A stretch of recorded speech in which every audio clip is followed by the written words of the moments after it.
As we start to look forward to the future, where the Cleveland Browns are going, we know the team that's maybe got the lock on the AFC for the next foreseeable future. Want to cut into that just a little bit. Do you have that fear? Do you have that fear that you are going to be going up against the mountain that is Patrick Mahomes for the next decade? Is that something the Browns are going to have to do? Be the best, you got to beat the best. That is what the case is for Mahomes and the Kansas City Chiefs. More Super Bowl reaction. Cavs, yeah, it happens, right?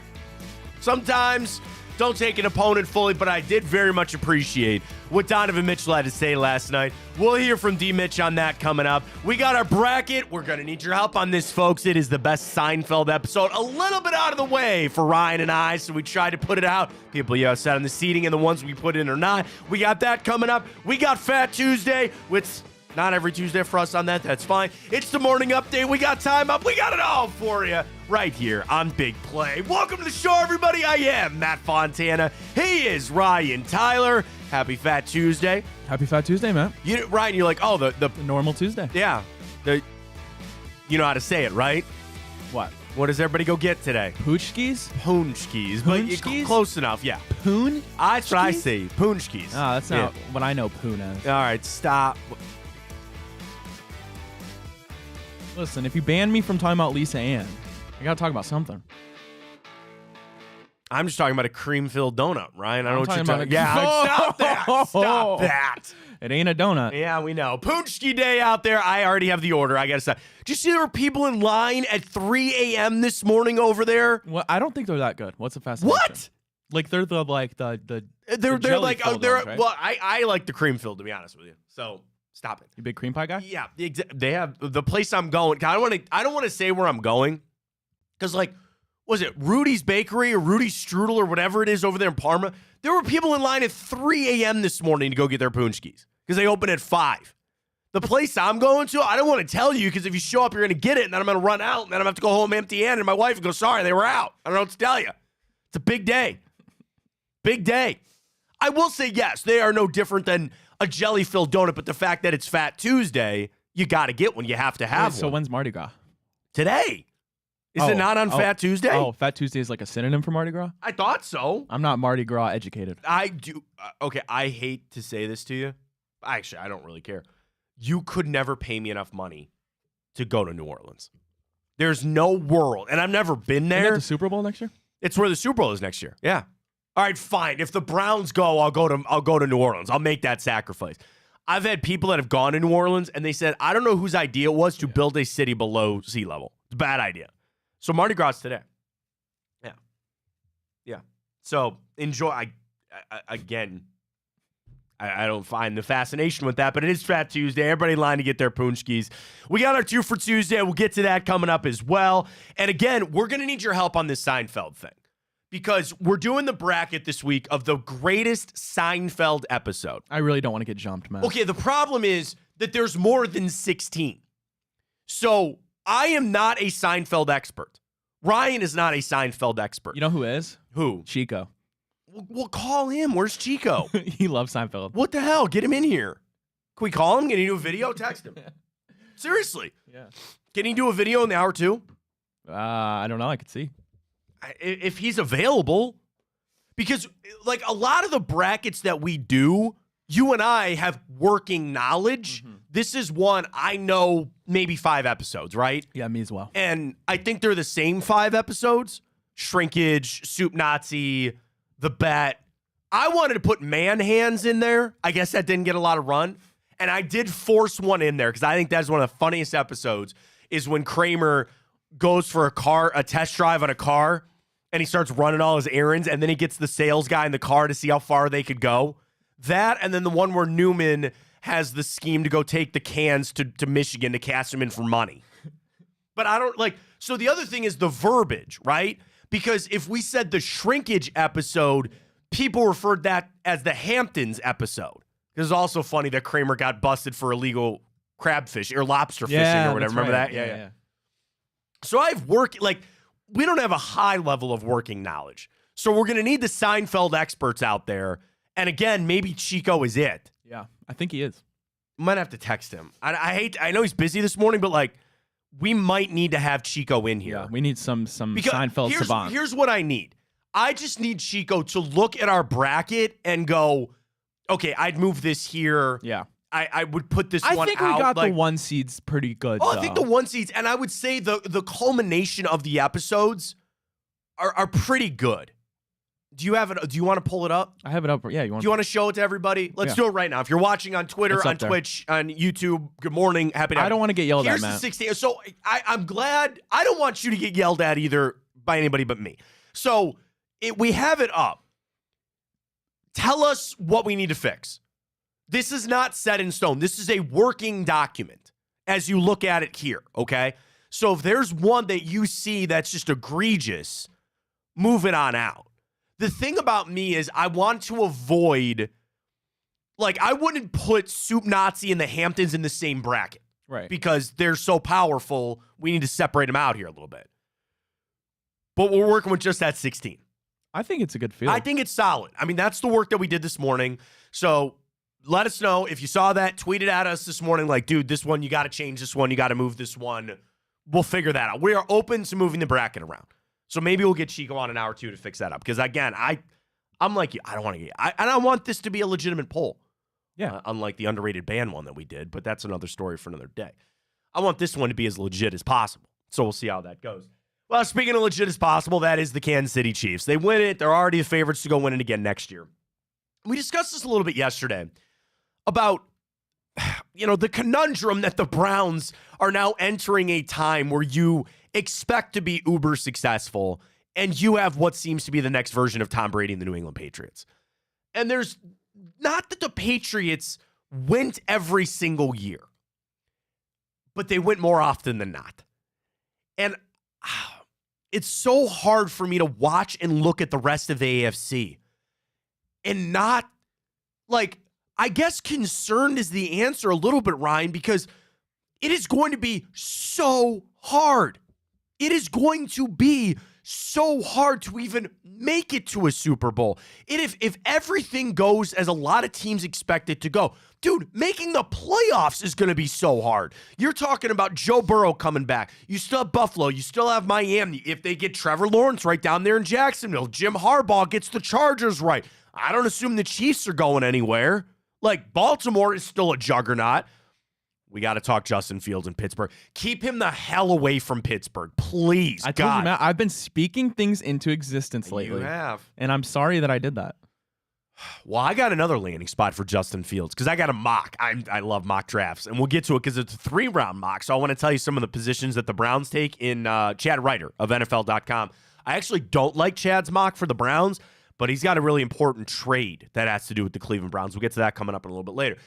But I survey the landscape, and I go, damn, And I know that the comeback has got to be, for me, dude, you got to be more positive on the Browns. You have got to believe that the Browns belong, right? And everything that they did this year, you had Defensive Player of the Year, you had the Coach of the Year, you had Jim Schwartz, you had all that, right?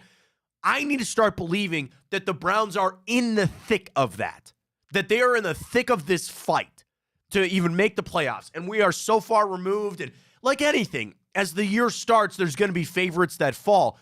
But I just see these dominoes and I go, dude, this is so stacked. And I think the issue,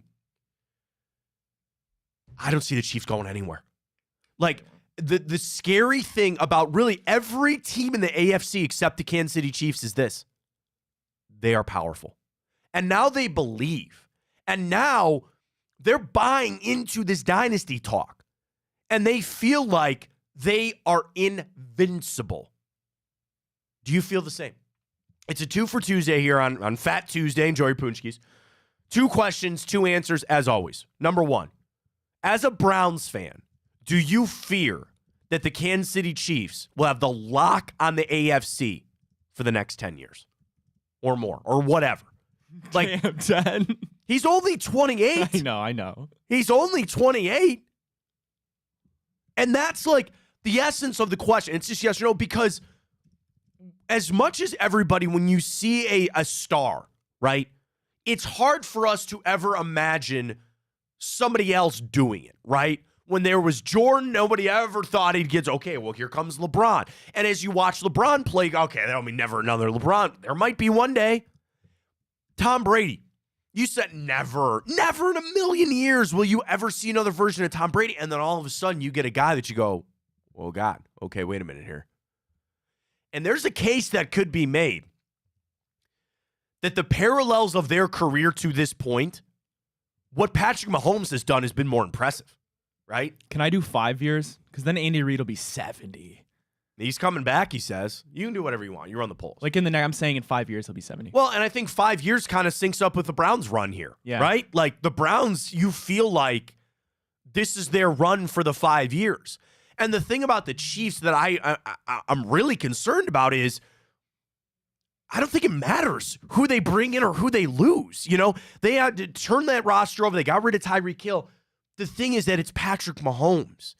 And it's like I'm propping him up to be some sort of god. Well, my fear is, Ryan, that he might actually be some sort of football god. Well, here's the thing, Matt. With the guy like Patrick Mahomes, there's no doubt, like one of the most talented players we've seen, arguably, right, since Tom Brady. He's on that trajectory. But, like, it goes so well for them because you're pairing Patrick Mahomes with an organization that has succeeded in multiple realms, right? Like they trade away their all-pro receiver Tyreek Hill. What do? They turn that into Rashee Rice and Trent McDuffie and some other guys, right? Like they are just so good even with their moves off the field. So you pair that with a talent like Patrick Mahomes, and it's just a success to be the next dynasty like the Patriots were with Tom Brady and with Belichick and with Robert Kraft, letting Belichick do what he wants, the best football mind in his time.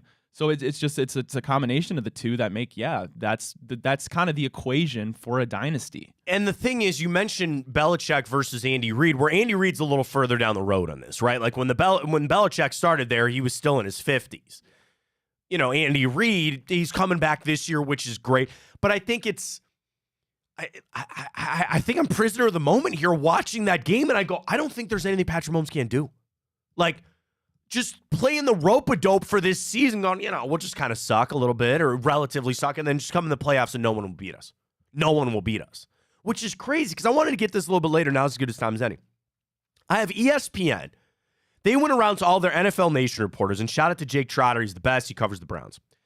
And they did their first edition of the NFL Power Rankings for 2024. So I want to preface it by saying this. This is like right now, today, going into this upcoming season. Who do you think the best team in football is, Ryan? This is how ESPN did it. The best team, again, too early. Free agency hasn't even started. We're not even to the combine yet. Yeah. The draft, all of this can get shook up. We're talking about right now. You're talking about who's on your team. You got your coaching staff, all that. The best team for this season coming up. Who do you think it is? Probably the 49ers. No. So it's not the Chiefs? It's not the Chiefs either. It's not the 49ers, the Chiefs? Really? Well, then, like, who? Who do you think? Who do you think? Who's the team that it was just everybody was saying, oh, man, watch out for these guys. They're a good team. They got one of the best players in football. Like the Ravens? The Ravens. See, like that's... So, and then they also do their offseason in 3 words. This is what they write. Busy, busy, busy. So you want to talk about this with the Ravens? Ryan, they have 25 unrestricted free agents. 25. Matabuke, Patrick Queen, Kevin Zeitler. And, of course, the Baltimore Ravens do not have a lot of salary cap to keep everybody. Number 1 for the Ravens. Number 2, Kansas City. Their offseason, could they lose Chris Jones? Number 3, San Francisco. Detroit, number 4. Number 5, Buffalo. Miami is 6. And again, this is the power rankings entering this season. Yeah, you can take what that will because I'll tell you right now the Browns are a better football team than the Dolphins. Number 7, Dallas, with Mike Zimmer as their new defensive coordinator. Browns are a better team than Dallas. The Philadelphia Eagles are a better 8. team than the Eagles. The Houston Texans Browns are a better 9. team than the Houston Texans. The Green Bay Packers are 10. The Cleveland Browns are number 11. See, that's like number 11 in the future power rankings. As people that watch the Browns and talk about them daily, I think we can agree that people The Browns are better than like these teams. The results might have not shown it with a couple of the games, but like player wise and coaching wise, they stack up better than the Eagles. They stack up better than the Dolphins. Like, and there's no doubt in my mind about that. Let me. Do you want to know the common denominator that jumped out to me? Ryan's laughing because we have an audience this morning. There are people. So we're in the Burke Lakefront Airport, which we love, and there is the International Women's Space and Air and Space Museum, and it's free. If you're looking for something to do with your kids, bring them on now. Some cool exhibits. Business has picked up over the last couple of weeks for the Air and Space Museum, which is weird. So we've had a lot of people just somewhere around like 9 o'clock, like 9:15. They just come walking through. They go, "Who are these idiots in here talking about sport?" That'd be us. Hey, how's it going? Nice to see you. We're getting a picture taken right now. I just love when like they don't just watch; they like put their eyes up to the window. Oh, I feel we should put a speaker out there. And it's just funny because right now we're not looking at them, so they don't know that we're talking about them. I think they can hear out there, can they not? No, they can't. Oh, really? I don't think so. I don't know. I think you got to be pretty. I always like doing it for the audience. I mean, we have an audience of people watching us at home or listening, but today we have an in-person audience. That guy stopped to take a picture. Hi, how's it going? Hey, good to see you. Thank you. Yeah. In sports, big right there, big play. Drop us a follow. Thank you. Start a follow or drive in person here. Sorry, we digress. Do you want to know the common denominator that I saw for the first 11 teams that the Browns are at 11? They all have a franchise quarterback. Yeah. Right? They all have a franchise quarterback. So the offseason for the Browns, in 3 words from Jake Trotter, get Watson right. Jake writes, once again, everything will come back to Deshaun Watson, who has played only 11 games. Next season, Watson's cap number alone is $64 million. 64. Now, I know they'll restructure and they'll swift to the pen there and it'll be done. That's still a lot of money. It's coming off surgery. Cleveland's future outlook ultimately hinges on whether Watson can become the elite quarterback he showed in 2020. He's had a few flashes, notably leading that second-half comeback against Baltimore. Otherwise, sobering, he statistically has been among the league's most inefficient passers since being traded. That's from Jake Trotter. So you're right. 11, I feel like that's a shot. Here's another reason why I take an issue, right? Like, I go up through some of these teams and where they're at. Okay, so the Packers, they need to go find a defensive coordinator. Okay, sure, fine. Houston, they need to overturn the roster. They have 30 free agents this season. Philadelphia, they have a bunch of guys that are old. Dallas, okay, they're pretty solid. Miami, impending extensions for Tua, for all these other teams. Buffalo. The thing that I look at for all of these other teams, Ryan, that we have, stability. We know who's coming back. And that's why I think the Browns at 11, if you played a game tomorrow of the players that are under contract, we're beating most of those teams. Again, the Ravens have 27 unrestricted free agents. Houston has 30. What are the Chiefs going to be without Chris Jones? Like, all these other teams are scrambling because their roster is in flux. I sit here, I need a wide receiver. I'd like another pass rusher. But Ryan, if you told me that free agency in the draft just didn't exist, right? And the guys that you have under contract, I have free agency would have to exist because I have these other guys leaving the teams that they're on. But you have just the teams that you're under contract for. Browns are stacked. They're better than 11. They're better than 11. Absolutely. It's not even close. It's relative, right? Because I get it. I understand that these teams, like... Well, give me, like, Matt, and I know you're not maybe agreeing with this, you personally, but, like, for somebody, like, give me a reason why you think that the Dolphins are a better team than the Browns. Give me a reason why... But, like, what I would, like, let me know. Offense. They have one of the most dynamic offenses, one of the biggest stable of offensive weapons in the league. Now, you could come back and say, what was the team that maybe had the most? 49ers. Did they win on Sunday? I don't think so. You know what I mean? Like, yeah. And you can't, the NFL, the turnover is so crazy. Do you really think that Miami's going to have Raheem Mostert run for 20 touchdowns again next year? Like, it's not that easy to roll it back over again. And I was a bit of a Tua detractor. I didn't think he was going to be all that good. Mike McDaniel's in a big spot this year. You want Sean McDermott of this season of having some pressure? Go ahead and put that on down the coast there and put it to Mike McDaniel down there in Miami. Everything is on him right now for this upcoming season. So, yeah, I mean, it's relative because you've seen more from Tua than you have Deshaun Watson. But they're down there at 11. I thought that was pretty interesting. You want to know the last? Who would you pick as the worst team entering the season this upcoming season? Don't think too hard. Yeah, They're the worst team this year. Yeah. Carolina Panthers. Yeah, Panthers. I was going to say that. Washington is 31. The Patriots are 30, which I think is a little low for them. Arizona 29. Tennessee is 28. Would you like the other AFC teams? Sure. So again, Baltimore is at 1, which is a little crazy to me. The Cincinnati Bengals come in at 13. Wow. Their offseason is make receiver decisions. They'll tag T. Higgins. Yeah, that's fine. And then the Pittsburgh Steelers. Did you say the Jaguars yet? No. Pittsburgh is 18. 18 for Pittsburgh. Their offseason, find a quarterback. We'll talk about that in just a second. You want Jacksonville, you said? Yeah, what are they? 14. But that goes to show you how 14. fast things change in the NFL. Sure. Let's talk quarterbacks for a second.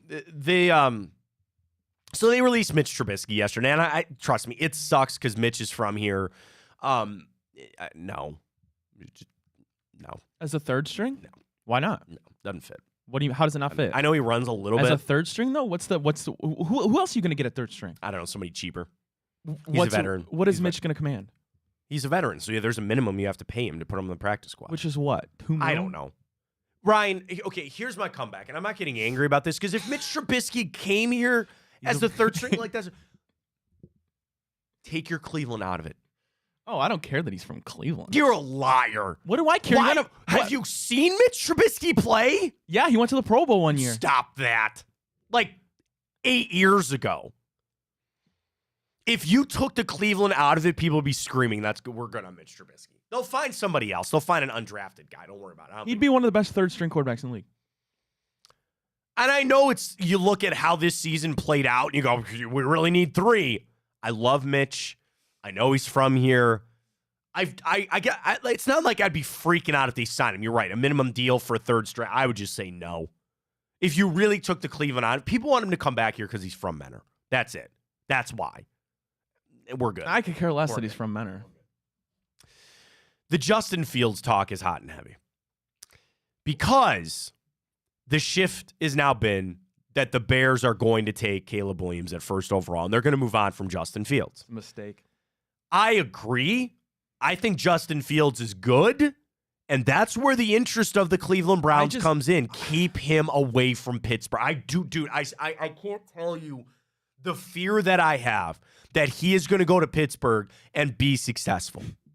I don't want that, okay? I want the Steelers to suck, and I want them to have to deal with Ken Pickett for another year or go sign Jimmy Garoppolo, right?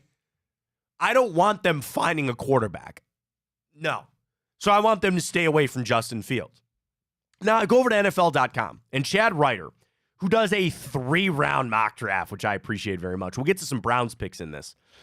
You want to go to pick number 1 there for Mr. Chad Ryder? Yeah. Caleb Williams. So, I mean, look, can we just talk Bears. real quick about that? Sure, absolutely. So, the reason's got to be, just to reset the contract. Yes. Caleb Williams is still good. But people... Chad writes, his combination of physical tools and natural feel point to an excellent NFL career. I know the numbers weren't there at USC, but every talent evaluator says this guy is still going to be pretty damn good. They said the same exact thing about Zach Wilson. There were some people that were detractors on Zach Wilson. There's people that are like detractors anything. on Caleb Williams. I get it. I know. Trust me. But I think when you factor in, they believe that he could probably be just as good as Justin Fields, but then cheaper, probably leans towards that. But you have a chance to get maybe the best receiver in the last 10 years in the draft. Hold that thought. All right. The Bears take Caleb Williams first overall. His combination of physical tools, as I said, the defense coordinators will hate that they even have to manage to disguise their coverages. Williams patiently reviews his options on the move and gains yards, even if no targets are available. Chad Ryder's mock. Number 2, Washington Commanders, Jaden Daniels, quarterback, LSU. Washington's beginning at quarterback, banking on Daniels to lead the team. New Commanders offense coordinator Cliff Kingsbury might appreciate that Daniels can do as much as Kyler Murray did when Cliff Kingsbury was there in Arizona. Kind of makes sense. Now, number 3, the New England Patriots trade their pick to the Give me Chicago a break. Bears Get out of for here. Justin Fields. Get out of and here. the Bears take Get out of Marvin here. Harrison Get Jr. out of here. Could you imagine? Wait, but why? The Chicago fans that would be jumping into the lake if they got Caleb Williams and Marvin Harrison Jr. But why would New England ever do that? If they really want Justin Fields, it's going to cost to pay Justin Fields just to have nobody around for him to throw to? I don't know, man. But they kind of, again, tying it back to the Browns, I would be happy because it would keep him away from Pittsburgh. And he would go up to New England where you're exactly right. They got jack squat nothing going up over there. So I don't want to ruin Justin Fields' career. If the Bears can find a way to do that, get Caleb. If the Bears can find a way to get the two best players in the draft, then that's the right decision. Here's the thing. Then that's the right decision. Let me ask you this. If you were Chicago. Okay. And I don't think. Here's the tough thing. Because what if somebody jumps you to 2? Here's going to be my question. Trade with Washington. Would you give up? Well, what do they? I guess Justin Fields could go to Washington. But again, no. I'm saying if. Are you talking about trade back? Yeah. Well, that's under the guise that they're not going to take Caleb Williams. We need to operate that they're taking Caleb Williams. All right. We need to operate the first pick's the first pick. So here's my question. Would you give up Justin Fields just for a number 1? No other picks because you know that guy's Marvin Harrison Jr. 2 in the hand is, or Wait, 2 in the hand. Again, I'm sorry. So, I'm screwing the saying up. Knowing that if you were going to trade Justin Fields, okay, you're asking for a 1. Yeah. But you would ask for sometimes a 3 or another pick or something else. Would you give up straight up just for the number 1 pick the number 1 pick from New England because it is 3rd overall and you get Marvin Harrison? I guess my point is because you know it's Marvin Harrison, you'll ask for less because of how good Marvin Harrison is. Yeah, absolutely. 100%. That's what I would do too. 100%. No question about it. A bird in the hand is worth 2 in the bush, right? No question about if it. you can get both of those guys for just that. I mean, I didn't really think about that scenario as a possibility. Like if they could somehow get both of those guys, then the fear 100%. would be somebody trades up to 2 and then goes and takes Marvin Harrison, but you feel really confident that Washington's going to take either Drake May or Jaden Daniels. The hot take out of the Senior Bowl is that Drake May is going to fall for something. But yeah, we'll see. By the way, Drake May goes 4 in this with the Denver Broncos, who trade up to go get Drake May. Trade up with Arizona in that. So again, Chad Ryder's mock draft. So again, the interest for the Browns is I'm trying to keep Justin Fields away from Pittsburgh. Because as it circles around, Russell Wilson will be available too. And I know, right? You're like, okay, what's he got left? Who knows? And let me put it this way and save this for a long time. I don't know if you have a folder of long-term takes here. The starting quarterback of the Pittsburgh Steelers week 1 is not on their roster right now. I don't think that's a hot take in any stretch of the imagination. There is in no way that it's going to be Kenny Pickett. There is in no way, no world that they're going to run it out there with Mason Rudolph and Kenny Pickett. For the first time in a long time, the Steelers are going to have to go find a quarterback somewhere else. And they're going to have to go get one in free agency. And I didn't look at their cap situation, but you're right. There's somebody's going to have to pay Justin Fields. And they better be all for sure that he can turn that around. Which, I said it ad nauseum. Atlanta has to go get Justin Fields. Yeah, it would be so good. All right, Justin Fields landing spots. Pittsburgh, New England, Atlanta. I've been saying Atlanta since last year, Matt. Like, they would be so good with Justin Fields. What about like Tennessee? They need a quarterback. Yeah, they might ride it out with Will. I guess maybe one more year I could see. Washington, I feel like they're just like, nah, we're going to draft one. We're good. We want to draft one. Yeah. There. And that's the thing, too. You've got three bona fide first-rounders in Caleb Williams, Jade Daniels, and Drake May. And then if you mix in Bo Nix or Michael Penix, call him a shot at Penix. If I was the Steelers, I would probably trade up and draft J.J. McCarthy. Good call, Ryan. Yeah, do that, Steelers. I hope they're listening. Do that. I hope they're listening. All right, let's get to the Browns picks. This is a 3-round mock from Chad Ryder. So, of course, we got to go down to the second round. Pick number 54 for the Cleveland Browns, round 2. With the 52nd or 54th overall pick in the 2024 NFL Draft, the Cleveland Browns select Jeremiah Trotter Jr., linebacker, Clemson. You need a linebacker. Not at 54, man. No, I agree. Not at 54. No, I agree. I would go elsewhere. No. Absolutely. And that's not a shot. You got to either go wide receiver You or have D-tackle. got to go wide receiver. And I tried to scroll through quick. Oh, my God. He's got Kool-Aid McKinstry going at 59. I see mocks that he's in the top 15. Yeah, he's a candidate to drop too. People have been saying. Here are wide receivers that go after our 54 pick. Xavier Worthy out of Texas. Lad McConkey. Give me Lad. I know, you're a Give big Lad me McConkey. Lad. Troy Franklin out of Oregon. Him and Roman Wilson. Those are Rome Wilson goes in the third round in this. He goes in the third round in this mock. Now, the Browns' third round pick in this, which I also do not agree with at all. In the third round, the Cleveland Browns select 85 overall, Trey Benson, Florida State running back. I know the Chubb thing. I get it. That'll tell you a few things, huh? I will have a heart attack if the Browns go linebacker running That'll back tell you a lot. with their first 2 picks. Now, that is under the guise that maybe they go sign a wide receiver in free. If they sign a wide receiver in free agency, I don't care what they do, right? I'd still want a wide receiver in the second round. And where's my pass rusher? Where's my other pass rusher? Come on, you know we don't draft those. Oh, we do. Ends, They just do them ends, late. ends, Oh, they've ends. tried on Alex Wright. They've tried on a couple of guys. They just don't find them. We like our renta passer rushers. Let me find you here. Rome Wilson was a third rounder. Rome Wilson goes 70 to the Giants in this mock. So you'd be able to get him in that second round, but probably not the third round. And no real good wide receivers after. I say good relative of guys that you know. Dude, go give me Roman Wilson in the third round, and then at that 54, give me that whatever is the D tackle from Texas. Oh, yeah, we talked about him a little bit ago, yeah. They got a kicker going in the third round. Where do they have People Penix? I didn't look. Sorry, I got to search. This is a little slow here. Does not have him in the first round. Let's see if he's got him in the second round. He's got him going 50 to Seattle in the second round for Michael Penix. Ooh, I like that for him. That'd be spicy for Seattle. I think that'd be pretty spicy I for Seattle. love that for Michael Penix. Yeah, I do too. All right, we got to get to our second 2 for Tuesday. Coming up, we got to talk some Cavs. We're going to hear from Donovan Mitchell. We still got our Seinfeld bracket going. I got a thumbs up already that the bracket looks good. Hell yeah. So we put it up earlier. We're doing Seinfeld. We need help on just making sure everything's seeded properly and all that. Well, speaking of seeds, in a way, our second 2 for 2. What? That pun you just made, I was laughing at. Oh, thank you very much. Oh, I heard a noise like somebody joined us. Oh, no, I clicked on the keyboard. Oh, okay, no worries. I was like, is Chico here? We're going to talk Seinfeld? Second 2 for Tuesday. Red or green grapes? This is a house divided for the Fontanas. My wife loves red grapes. I love green grapes. And being the good husband that I am, I make the sacrifice and I buy red grapes all the time. I haven't had green grapes in years because nobody will eat them in our house but me. I'm pretty split on this, Matt. You can't. I don't think you can be. There's one that's better. It's green. That's the answer.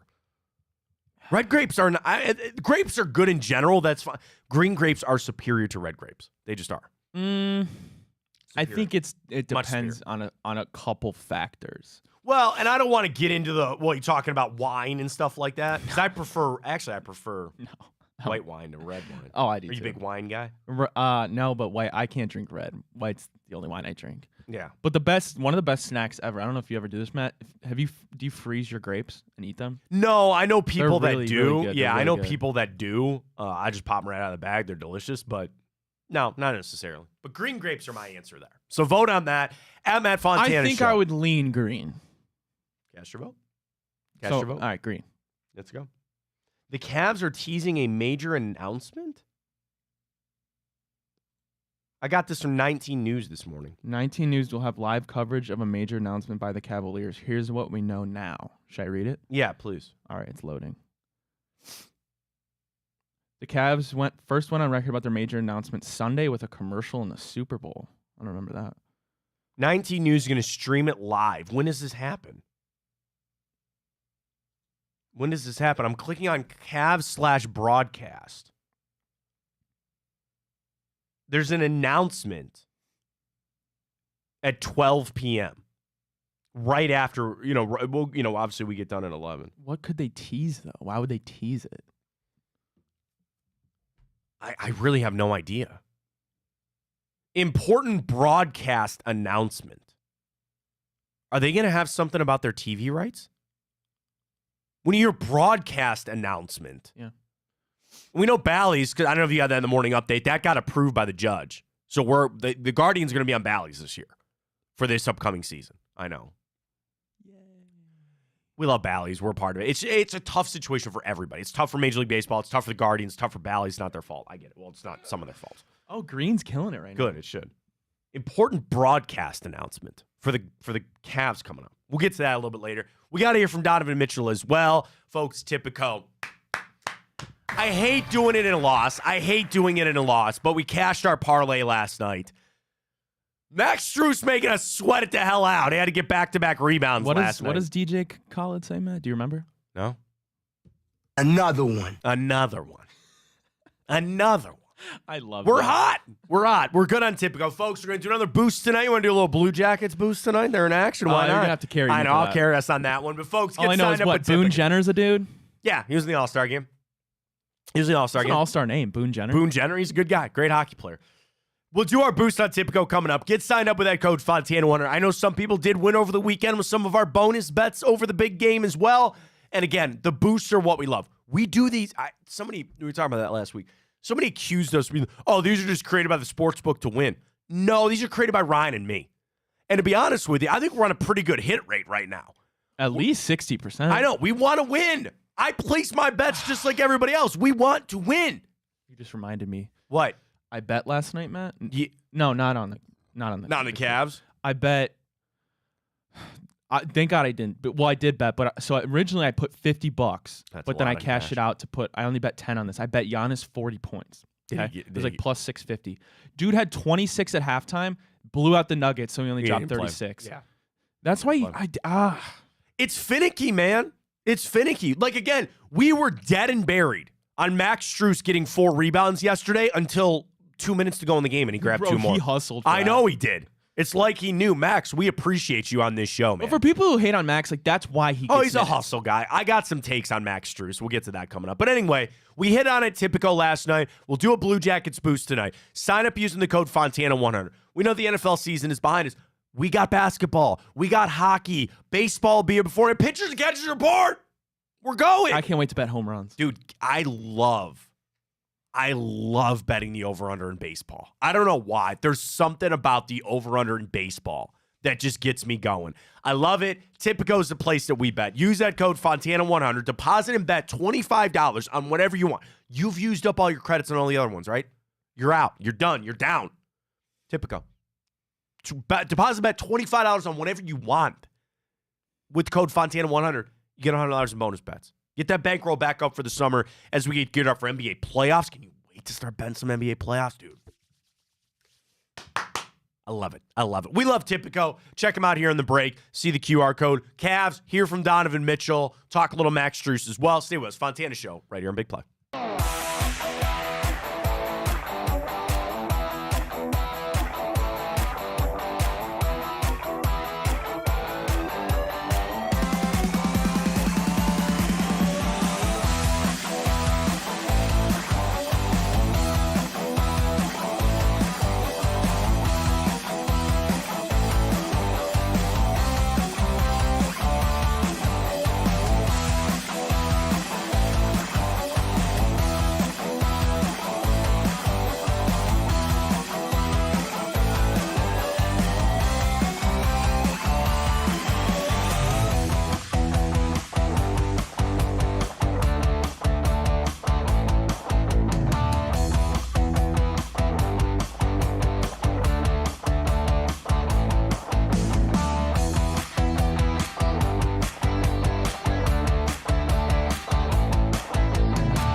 Cavs with stinker last night. I was shocked they got back into it as quick as they did.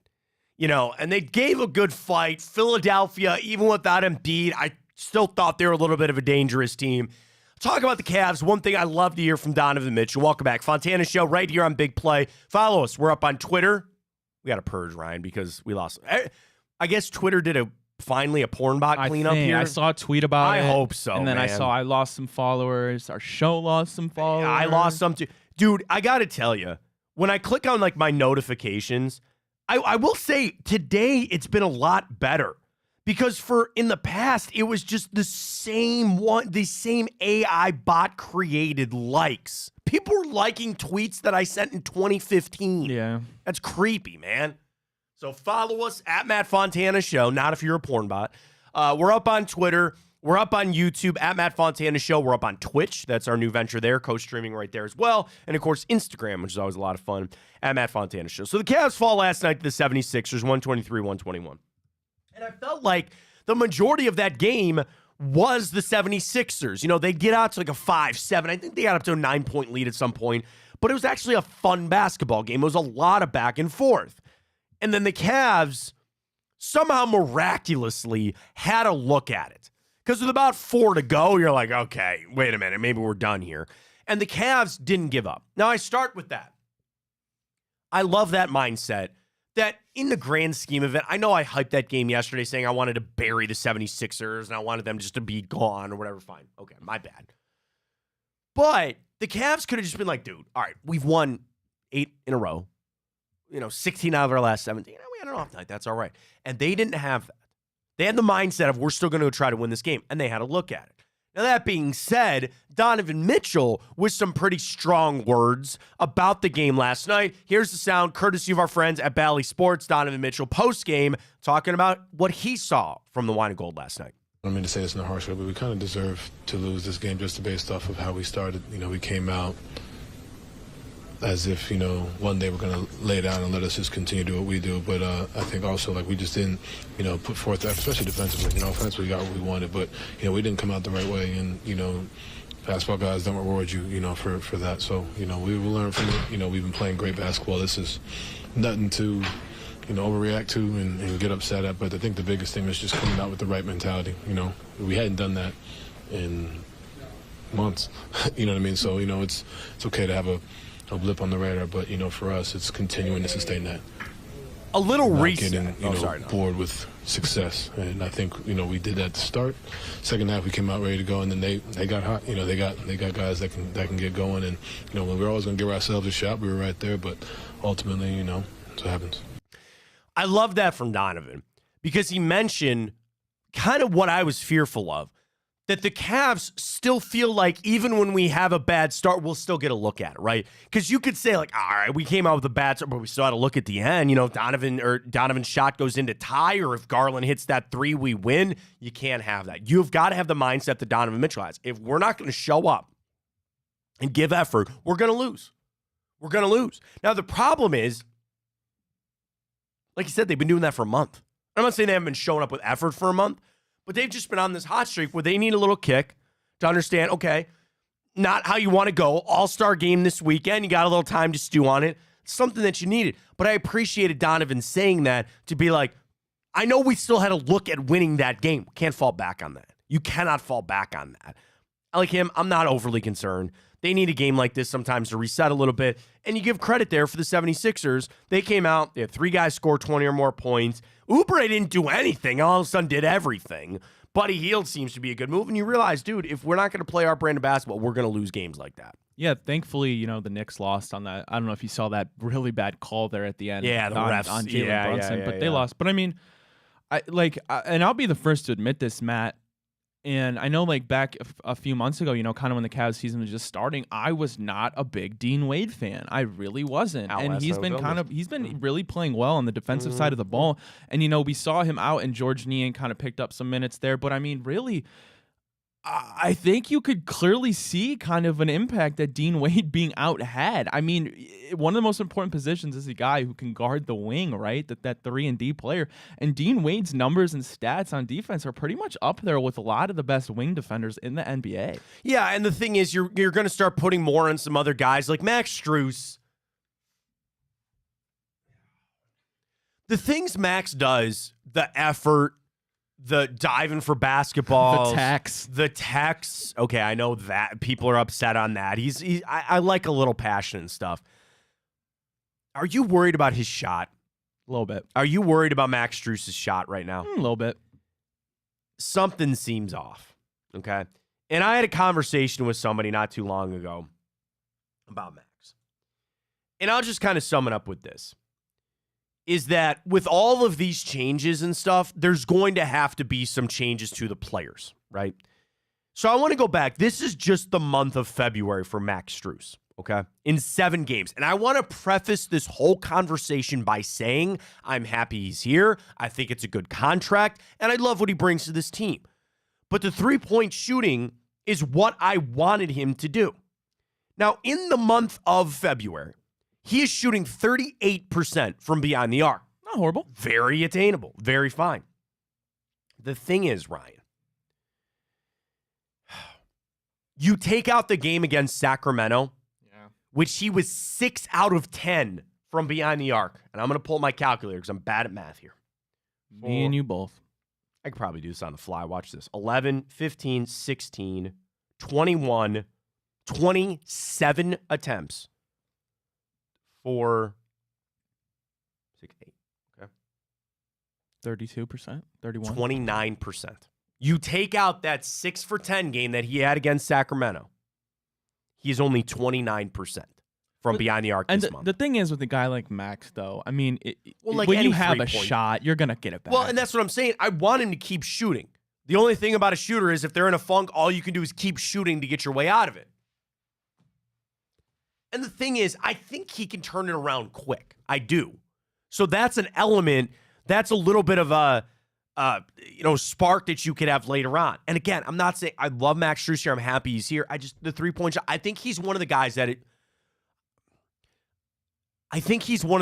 that the return of Mobley and Darius Garland, I think it's going to impact him more than maybe anybody else.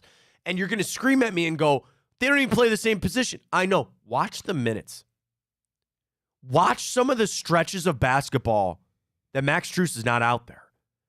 And there's still, Isaac Okoro has to be out there sometimes for defense. You're going to get George Niang his minutes. Even in a game last night where he didn't have Dean Wade, which again, I know they play a little bit of a different position. And last night he played 30 minutes. But Ryan, that was the first time all month that he's played 30 minutes. And he played 30 on the nose, right? When I go back to his stretch of, there was times where he was playing 35 and 36. And I'll put it this way. This month of basketball, he's averaging 27 minutes on the floor. That is the lowest this season. When he started the year, and take October out of it because it was 4 games, he averaged 34 minutes in November. He averaged 34 minutes in December, 29 in January, now 27 here in the month of February. His minutes have gone steadily down. And that's a role change for him, which I'm sure he's going to accept and hopefully understand.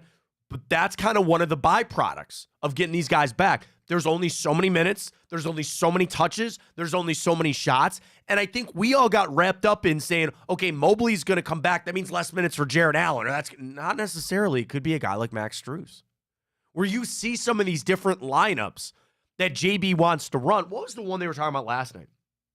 And I think Strus was a part of it. I think you had Allen, LeVert, Strus, Mitchell, and Garland all on the floor at the same time, where Jared Allen was your only big man out there on the floor. And then you can flip it around and try to go the other way. You got Mobley and Allen and sometimes Dean. I mean, there's all these changes that are going to have to happen. And eventually Tristan Thompson will come back. I mean, there's all these things that JB is kind of figuring out. And in no way am I ripping on Max Strus. I love Max Strus. I think he plays an important role in this team.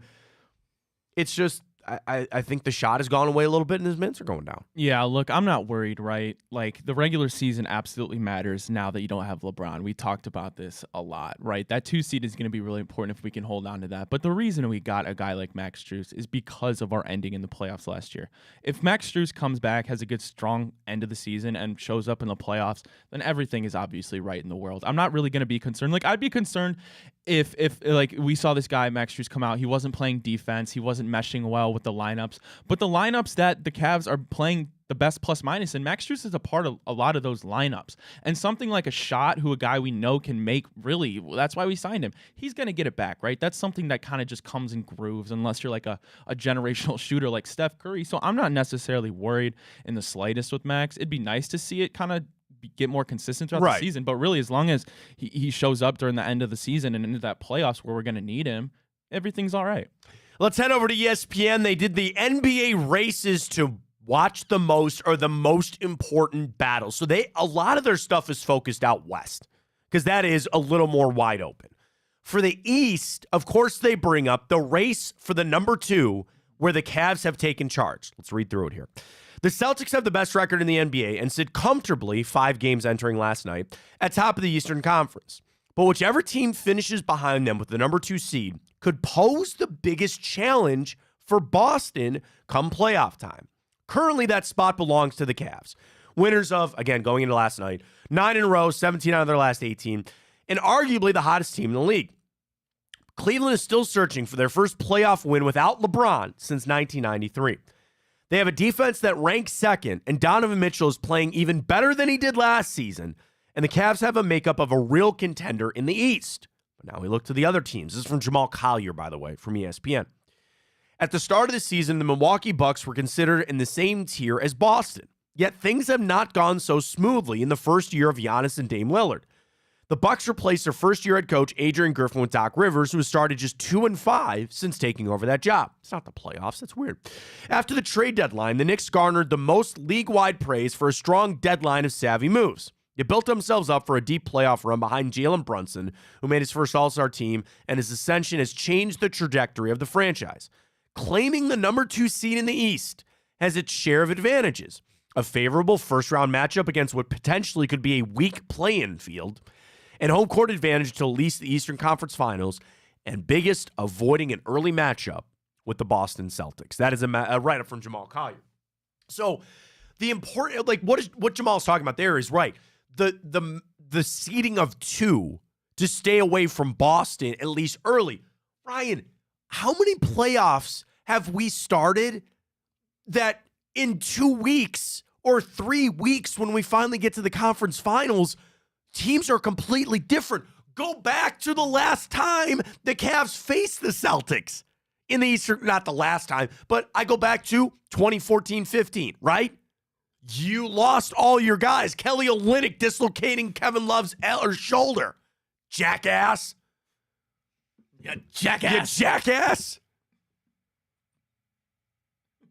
What is that? Did you hear that? Yeah. Sounds like a woodpecker. But how big things can change. There's some serious construction going on. You hear that? Yeah. It's a new Brown Stadium. It'll never be at Burke. I put my life on that. That'll never be at Burke. People were hating on Burke. Doesn't matter if you hate it or love it. They ain't moving it. I'm telling you that right now. Not leaving. They're not leaving. We're not leaving. We're here. We're here at Big Play. How big can a change be after a couple weeks of the playoffs? You lose this player, you don't have this guy anymore. I'd like to avoid Boston. And especially if they get the Bucks in the second round, or the Knicks. I mean, it's playing out this way, right? The top 4 seeds, you believe are going to be the same, because I think the other thing that Jamal mentioned, it's the top 4 and then everybody else. And I'm going to say that about the 76ers too. I know they beat us last night. Okay, maybe there's 5. But outside of that, do you think Atlanta is doing anything? No. Here, right now, if it went chalk. Oh, okay, I lied. We'd face the Pacers. I don't know if I like that. Pacers are a little scrappy team, although they lost last night. It cost me a parlay, but that's okay. Philadelphia, Orlando, Indiana, Miami. Those are 5, 6, and 7, and 8. Chicago and Atlanta really are falling off now at this point. They're going to make the play-in tournament, but you don't believe anything of that.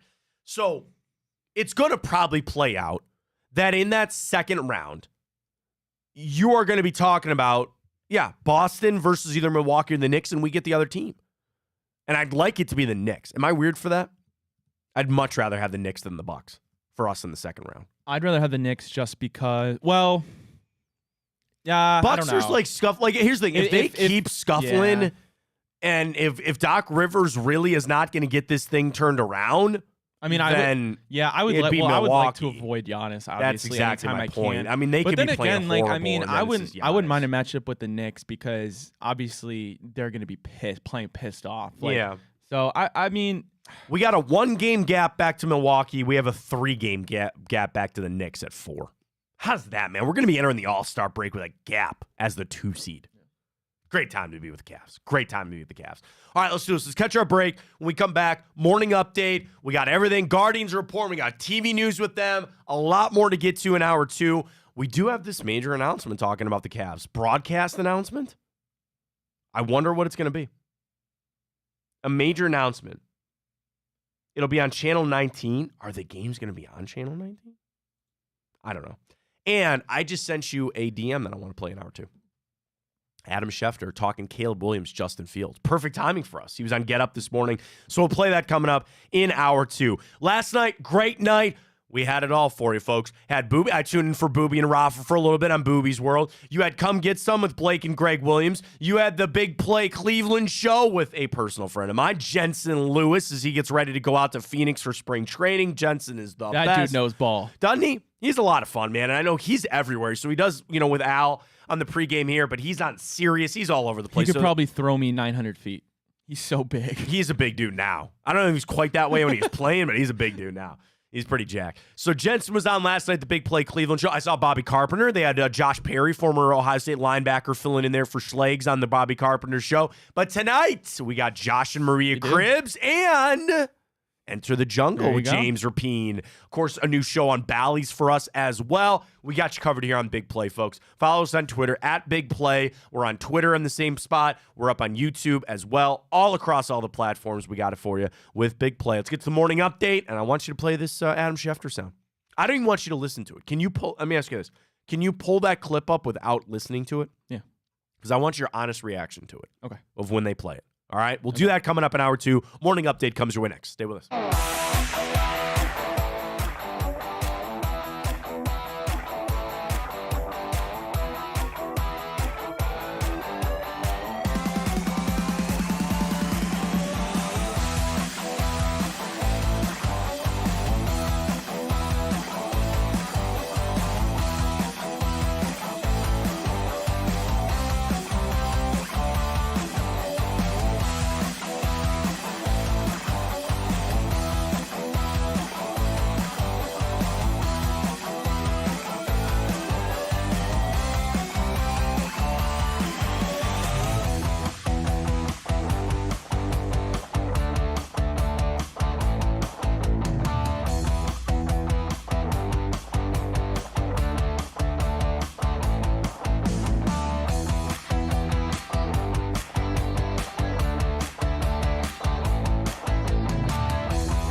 We got a lot here in the morning update to get to on a Tuesday. Ryan's got the stories. I sent you that Adam Schefter clip. I want your honest reaction to that. We will get to it coming up here in just a minute. We also got this announcement from the Cavs coming this morning. A few other things to jump into with the Browns as well, but we start, go ahead, Ryan, with the morning updates. Alrighty, Matt. Well, let's talk about the Cavs again for a second, right? Please. I think they are absolutely, no doubt about it, were, you could say, the hottest team in the NBA. Yes, they fall to the 76ers without Joel Embiid, but Matt, all is good. The Knicks lost. We still got a little games ahead of the Bucks. We're sitting in that 2 seed, and we very well could finish out that way. I mean, the thing about the Cavs, with Donovan Mitchell being a team leader as he is, just step up and say, guys, we can't play that way.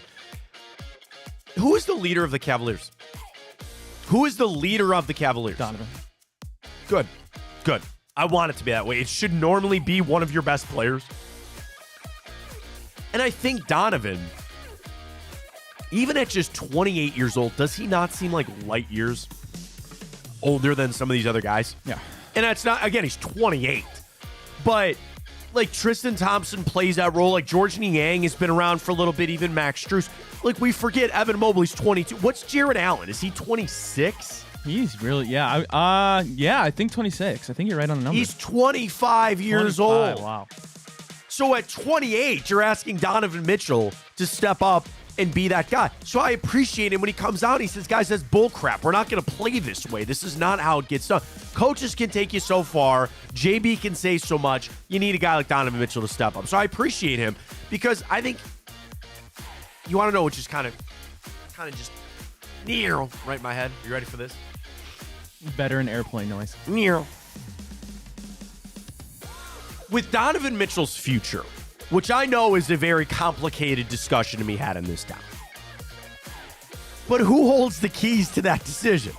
Donovan Mitchell, right? What does he want? He wants all the information that he can get to make the right move on where his future will be, right? You want to see the best version of this Cavaliers team. So that way you can make the best decision. You get what I'm saying? He doesn't want to get to the end of this season like how it ended last season, where you got smoked in the playoffs and you sit there and you just wonder, like, if we had just been a little bit tougher, if this just would have happened. No, you want to take out as many variables as you can. So this streak that the Cavs have gone on has been great. And you want to continue that after the All-Star game. And you want to get to the playoffs. And you want to win a series. Try to get to the Eastern Conference Finals. You want all of that. But Donovan wants that. Because he's going to sit back and say, did I get a true taste of who this team is? And if I did, is that enough to wet my whistle here? Is that exactly what I'm looking for with this team? And I'll stay here and I'm going to sign this deal. That's an important part of this. You want a true look at who the Cavs are to help Donovan make his decision. And I hope he gets that here moving forward. I think he will. Alrighty, well, the Steelers, we know, are parting ways with quarterback Mitchell Trubisky, Matt. And why is that news? Well, because there's potential rumors that Mike Tomlin really likes Justin Fields. And could you see a reality where Justin Fields joins the division with Deshaun Watson, Joe Burrow, and Lamar Jackson, MVP? I don't, like, offhand. So I'm looking this up right now. The Steelers cap space from over the cap. They are $16 million in the red for this season coming up. Their biggest cap hit is TJ Watt. Okay, they can restructure that. Then Cam Hayward. Then Minka Fitzpatrick. They should probably try to get rid of Deontay Johnson. I don't know what to tell you. So, again, like, I don't think it's that big of a deal. Like, they're going to be able to figure this out and get under the cap. Because you're going to have to... But, I mean, could you trade for Justin Fields and just say, like, hey, play it out for this last season and then we'll figure it out? Right? Because what's Justin Fields' contract? 4-year... And they picked up his 5th year... Oh, no. Wait a minute. Oh, no. They need to pick up his 5th year option this offseason, which I'm sure they will do, or they trade him for the other team to then pick it up. Oh, yeah. That's it. Oh, do that all day. Justin Fields' cap hit for next year is $6 million. Nothing. You pick up that fifth-year option, what are we talking? Maybe 20? Oh, yeah, you do that. You do that all day long. Yeah. Damn. Now you're talking about a bidding war. Now you're talking about if there's really... do you think there's going to be other teams that are truly interested in Justin Fields? I would assume and like hope so. 3, maybe? I mean, I put too much on it. I think Justin Fields is really good. No, he is. I think he's really good. I do.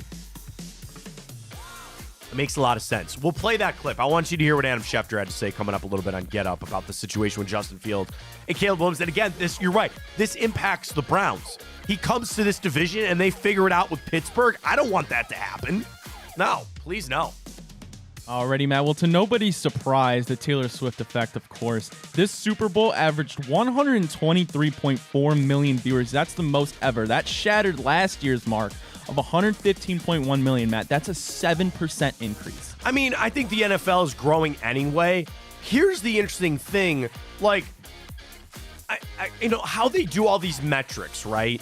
It's not like they have a box at everybody's house. Like, I go back to the days of Arbitron, right? Or back in the day, God, what were they? Arbitron was the TV, or the radio one. That's the one I care about. What's the TV? Oh, the Nielsen, thank you. And you'd have a box on your TV, and it would tell the company when you watch this and when you watch. Now, it's just streaming. Everybody knows, okay, you stream this. It was the most streamed Super Bowl of all time. I always think that number is kind of weird, because how do they know how many people are in the room? I know, I thought about I was at my parents' house for the start of the game. There were 12 people in that room. My brothers, their girlfriends, my parents, my uncle.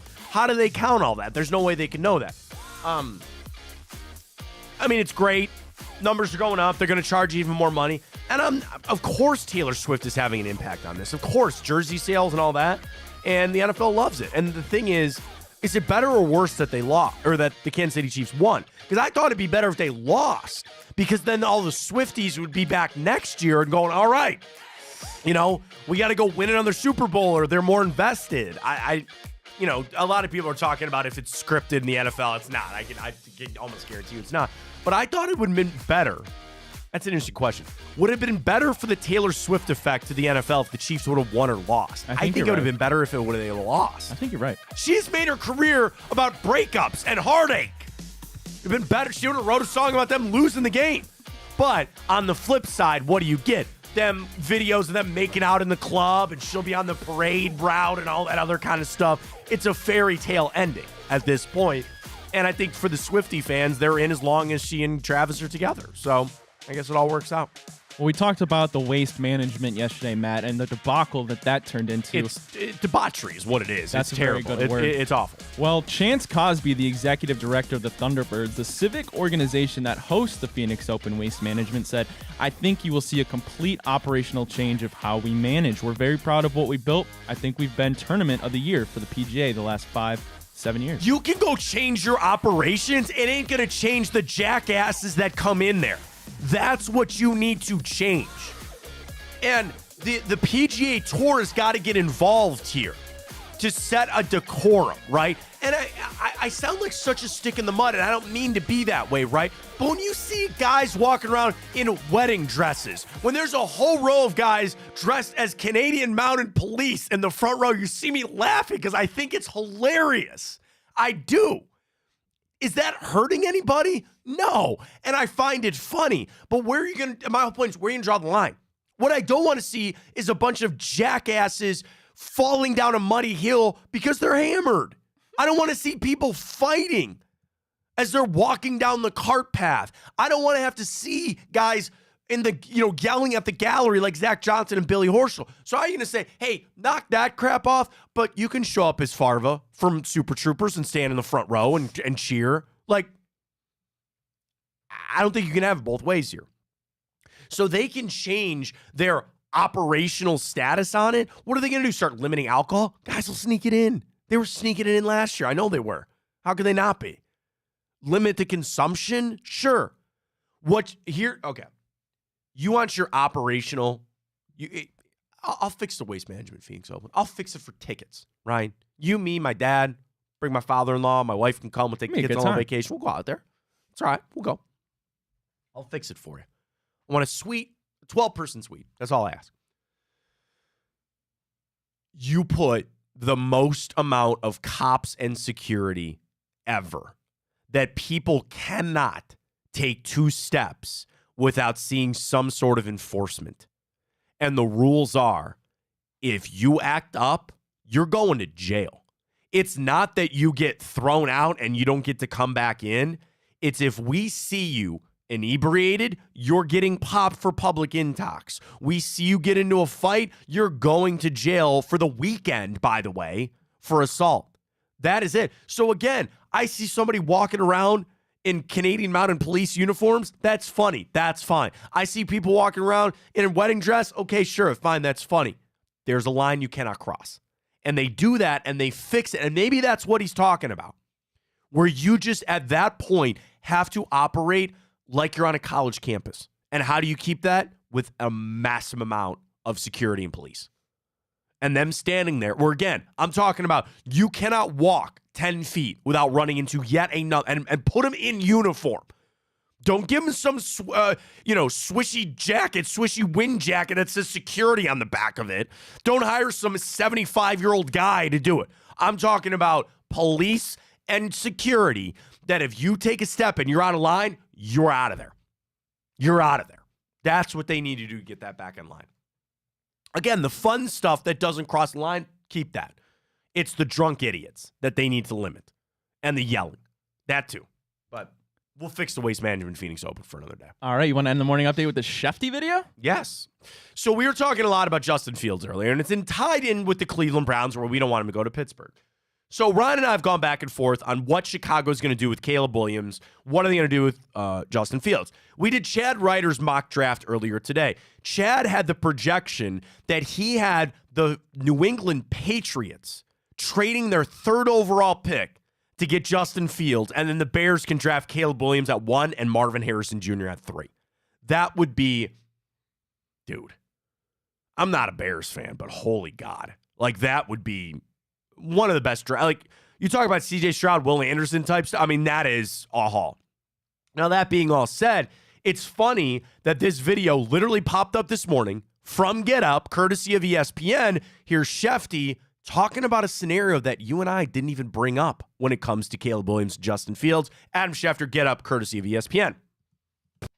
They have talked about the idea, as unlikely as it seems, of carrying both quarterbacks, taking the guy at 1 and keeping Fields. Now, will they get to that? It's hard to imagine that, but that is a conversation that's come up within the organization. Well, okay, so you want to listen to Greeny? What do you have to say on it? Sure. That was Shefty. All right, so here's Greeny talking about it. Because we have been yelling at Jeff all morning long about his ridiculously misguided takes on the coaching in San Francisco, let us allow him to pat himself on the back, because you are the only person I've heard suggest the Bears might do that. Yeah, if there's flowers, I'd throw them at my own feet right now. But this is 100% what they should do. And listen, I understand what everybody thinks. Caleb Williams is, he's the next greatest quarterback. He's C.J. Stroud, or he's Patrick Mahomes, or the reality is it's an inexact science. And if you know what you have in Justin Fields, you know you potentially could have a lame duck coach. If you're the organization and you have watched what happened to Mitchell Trubisky, you have watched what has happened to Justin Fields at this point, why would you go draft the first pick in the draft, throw him into a very similar, if not exact situation, and expect a different result? All right, can you pause right there? Guy in the building. Thank you. Great stuff on Jeff Saturday and there with Adam Schefter as well. We thank ESPN for the clip there. I got a lot to unpack there. Let me start with the idea that they would keep both of them. Ryan, you gave a look too where you're like, I don't think that's a good idea, right? If I was the Bears, and I think a lot of organizations do this, and frankly, a lot of businesses, you sit down in a group with people and you say, I want every idea. I want every good idea, bad idea, throw everything out, and we need to, because this is a franchise-changing move. We have got to overturn every single stone on this. So somebody, Ryan Poles, I got an idea. What if we kept them both? And he would probably sit there and say, okay, but let's talk about that for a second, right? Number one, and this now gets into my points about what Jeff said. Jeff's whole point is that you are guarding Caleb Williams. In the great debate of rookie quarterbacks, it's the sit versus the start. And I can tell you about Aaron Rodgers and, frankly, to this point, Jordan Love and Patrick Mahomes, the guys that sat. I can tell you about guys that started right away. Joe Burrow, I gotta say Justin Herbert to a point, but even like Lamar sat to begin. He was behind Flacco for a little bit there. Tua played right away. Josh Allen has played right away. So I get each side of it, and GMs and evaluators have said it really kind of depends on the player themselves. It really does, and how they can handle it. Because some guys that have started since the 8th grade, all through high school and college, when they come to the pros and they go, hey, man, you're on the bench, they don't know how to handle that. So there's something that has to go with all that. The guarding of this season, because you said you might have a lame duck coach and you might have a lost season. Well, then I would say you throw Caleb Williams out there, because if he sucks, he's going to get learning mistakes out of the way, and you believe that he will learn from them and get better, and you have a lame duck season, good. You get another draft pick, which you need to still build your team up, and you move there around. The other side of it is go get a fall guy. Go get Jacoby Brissett, okay? Go trade for, I don't know, Case Keenum. And they be the fall guy for the year. You don't need to keep Justin Fields around, because it's the same thing that we kind of battle with here in Cleveland. When you have two, you don't have one. And with Caleb Williams, and I put aside all that crap about him not wanting to go here, all that, I think was overblown. But if you keep Justin Fields, that's telling him like, yeah, we think you're the guy, but we're not really all in on you. No, you trade away Justin Fields. If you want to have a season of sitting Caleb Williams, which I kind of think is maybe the right call, you sit him, you get him some play time here and there, hope that your quarterback doesn't get hurt, and say it's all yours next year, but you can still jettison Justin Fields out there. And then the final thing, I know Ryan Poles, he's general manager there, and they really think he's good at his job, and he's very well, and he's in with the organization. Dude, I don't know too many GMs that are staring down getting a top 10 pick for a guy and don't pull the trigger on that move. And I'm not saying like Myles Garrett. I'm talking about a guy that's probably not in your future plans anyway. That takes a lot of stones to say no to a trade like that. Yeah, I mean, it would be one thing, as you mentioned, if you had a guy who's maybe a veteran on the twilight of his career who go find that guy. Go find that guy. But like Justin Fields, who's only, 24, 25, I'm not sure that quite makes sense. And then kind of vice versa, what happens then if you keep Justin Fields, you play him, and he balls out? Then what do you do? Well, okay, I'm glad you brought that up. I think that's an easy way to lose the locker room. Well, the other thing is, you would say as the general manager, that pick will always be there. Like, if I'm talking about it takes a lot of stones to look at a first-round pick for a guy like Justin Fields and not make that move, so, well, that move will always be there. I could always get that first-round pick. But you're talking about the draft right now? In that scenario that Chad Ryder had, and it's the Patriots that come and call and say, do you want the 3rd overall pick and probably a good look at Marvin Harrison? How do you say no? What happens if Washington takes him, though? That's a gamble that you got to take. But then here's the other thing. Then you trade the 3rd overall pick to somebody who needs Drake May or Jaden Daniels, and you get another haul for that. That's a situation to be in. That's a positive situation to be in. So I'm sure they brought it up, but I don't know if I look at it, and I think the same thing for what Shefty was saying there. It's been brought up. I don't know if it's actually like the favorited thing to do. So we'll see. We got to talk about this. Taylor Swift had Kanye kicked out of the Super Bowl. What? Yeah. Where did you see that? This is just coming out right now. According to former NFL player Brandon Marshall, there could have been a lot of drama at Super Bowl 58, involving Taylor Swift and Kanye West. During the latest edition of his podcast, Marshall claimed that Swift had Ye kicked out of Allegiant Stadium after learning of a planned stunt that Kanye was going to pull. Marshall claims that Kanye had bought a ticket to the Super Bowl and planned on sitting directly in front of Taylor Swift's suite. Marshall said Kanye pulls up to Vegas, buys a ticket right in front of Taylor Swift's booth, and he had a mask with his logo on it. And every time that they would show Taylor Swift, Kanye would be standing there with his mask. Brandon Marshall said Taylor Swift got pissed off. She makes a call or two, Everybody gets involved, and he gets kicked out of the stadium for trying to sit in front of Taylor Swift. That's according to Brandon Marshall, which is now getting aggregated everywhere. If that's true, that's very weird. Very, very weird by Kanye. Well, he was still in a commercial, right? Was he not? I think so. Was he? Yeah. That dude was canceled from everything. He bought a slot for $7 million to show a video recorded on the front of camera of his phone, which he pronounces his website's name. I guess he did have a commercial. I don't know. At the end of the day, there was no celebrity drama to distract from the game because Kanye was removed from the stadium, allegedly. Allegedly. Interesting. Because he wanted to sit in front of Taylor Swift with a mask on, with his logo. Yeah, well, they have website. a long history. Oh, I know That's they do. for sure. I know they do. Taylor Swift with that kind of power, huh? Get Oh, Kanye. God, yeah. I guess you're right. I shouldn't be shocked by that. It's Taylor Swift.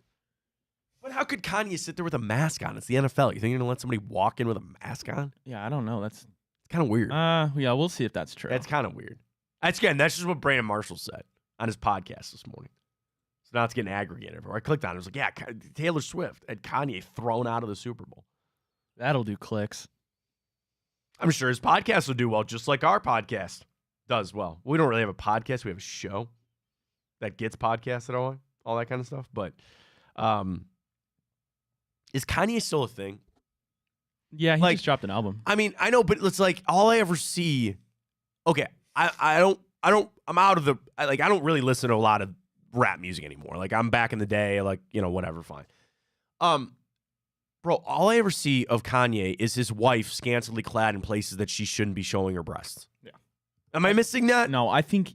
Am I missing that? No, you're not. I think he's trying to be like a wannabe martyr for like. There's something I don't. And listen, the guy's got a lot of money. I know a lot of people listen to his music, but all I ever see are clips of him with his wife.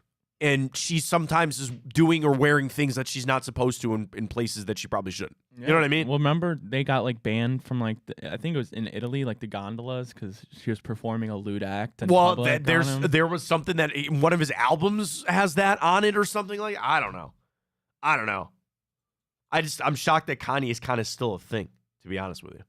But each their own, I guess. All right, we got a lot coming up. We're going to get to time op as well. We got to get this on. I think the bracket's pretty solid. Yeah, I think the bracket is pretty solid.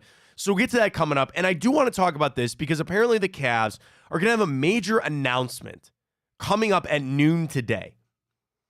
As Channel 19 said this morning, they will have the scoop at noon on their digital platform.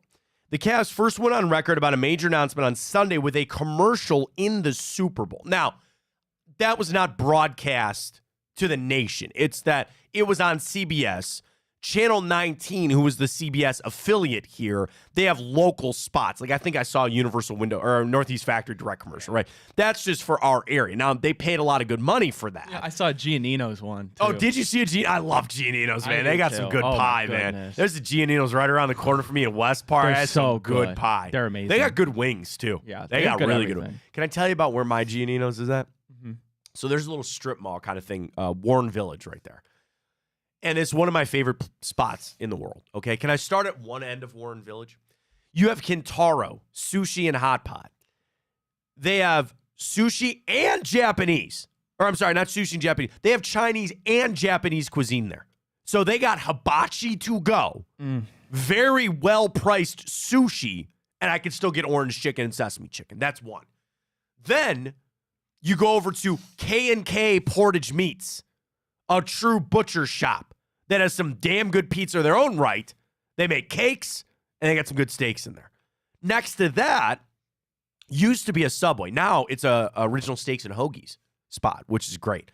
Then I think there's a nail salon or something like that. Then there's one of my favorite bars in the entire world, Warren Road Tavern, WRT. It is about this wide, Ryan. It's a long bar. It gets cramped, but they have touch tunes on the jukebox that I can load up all the Creed and Nickelback that I want, and they got $2 PBRs. And they have a Big Lebowski poster behind the bar. It's one of my favorite spots in the world. I'm going to cry because I haven't been there in years. I love my kids, but I love Warren Road Tavern. Then next to Warren Road Tavern is a Dairy Queen. Then Buyer's Outlet, which has everything that you need. Then the liquor store that I like to go to. Then a jiu-jitsu place. Then my gym, or at least the gym I used to go to. Then third place, a bar that has Giannino's attached to it. Wow. You want a curveball there? That's a cheat Warren code. Road Tavern gets a little busy. You just walk yourself down there to third place. And you know why it's called the third place? They came up with it. You have two places. You have your home, your office. This is your third place. There you go. There it is. Giannino's is attached to it. So you can order food from third place, like wings and whatnot, or wings, they just get it from Giannino's. There's a door in the back. You walk into third place. Big place. And they have like a basketball hoop in the back, the Papa Shot thing. You go around the corner, there's a door. You go through that door, you're in Giannino's. So you could be sitting at the bar at third place and order from Giannino's and then just go grab it and go sit at the bar and eat. What's the best hangover food? See, back in the day when my wife were big brunchers, because we're millennials, so, we go out Friday night or Saturday night and you tie one on and you a little, whatever. I'd love going to brunch and then just getting, pancakes or waffles or something like that. But then you got to get a Bloody Mary to get back on the horse there. God, Hair the dog. Mimosa. Well, fine. Each their own. But that's it. See, like the leftover pizza and stuff, I'd rather have that for dinner. If like you really get after it, the next day you wake up, breakfast is like you want to get that. I'll eat that pizza later. I'll eat the leftovers. Are you for a guy? dinner. Do you eat pizza with ranch? Sure, I can. Yeah. Oh, it's so good. I can. I'm also weird from the standpoint. I don't mind cold pizza. Yeah, I really do not. Like I'll warm it up. Like we have a pizza stone for the oven that we throw it on. What a game changer that is. If you don't have a pizza stone, get one. But we'll throw in even if I throw it in the microwave for 2 seconds just to warm it up a little bit. Yeah. I don't mind it cold. I don't mind cold pizza in the least. We had cold Chinese the other night though. Rice is never good. Oh, rice yeah, and French you can't fries do rice. are just yeah. trash. Oh God, no. Just trash as leftovers there. How do we get on that? The bar, Warren Tavern, I think. No, before we started that. Hangover food. Oh, you saw the Giannino's commercial. Yeah. That's right. That's how it started on that. So the Cavs put that out, so we'll see what that is coming up. And you know what? I'm going to do a little research for the show. I'm going to send a text here and break and see if somebody that I know, see if they know. All right? Get to that. Good. Stay there. Break coming up. Time up. Get to this bracket. Stay here.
All right, let's jump in a little bit of time hop. We head back to the 13th of Fat Tuesday. Are you ready to go for Valentine's Day tomorrow? Yeah, I have my garage beer special shirt I'm going to be wearing. Oh, good. They have special shirts for Valentine's Day? Why don't I have one? Wait till you see this All right, bad boy. I'm excited. I did the veteran husband move. I bought my wife's flowers last week. They're already on our table. Nice. Don't need to worry about it. So there we go. All right, we head on back, though, this day in history, and we tell you what happened, including 2 years ago today. Rams, Bengals, Super Bowl 56, and the Rams get the 23-20 win over the Bengals. It all worked out. They traded for Matt Stafford. They got him. They loaded that team on up, and they won the Super Bowl. I mean, well done for them. But isn't it a little crazy, Ryan, that if I told you 2 Super Bowls later that the Cincinnati Bengals not only would have not even been in the Super Bowl, that they hadn't even made it back to the AFC Championship game? I love to hear it. Isn't that crazy? Right? They didn't go to the AFC Championship game 2 years ago, right?